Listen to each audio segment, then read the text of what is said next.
Sikia jitihada za mkulima, basi hizi ndio jitihada za mkulima. Toka shambani hapo kama unavyoona, ni mavuno ya shambani haya. Mahindi haya yameanza kukomaa zaidi, kwa hiyo yatafaa kwa kande, lakini na ndizi haya na viroba hivi na vitu vingine vingi tu. Kuna nyanya, kuna nini, mambo ya shambani haya, kuna maembe, kuna mparachichi, kuna vitu vingine vya kutosha.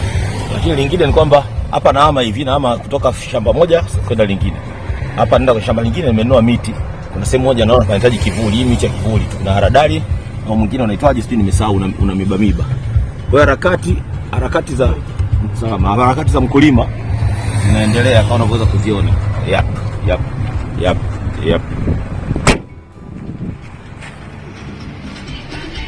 Unaweza kaona mti mkubwa umekuja mpaka huko mbele, lakini tumeukata vizuri na mizizi yake tumechimba chini huko na mizizi yake vizuri kwenye kitalu chake, kwa hiyo itakuwa rahisi tu kuupanda na utakuwa haraka.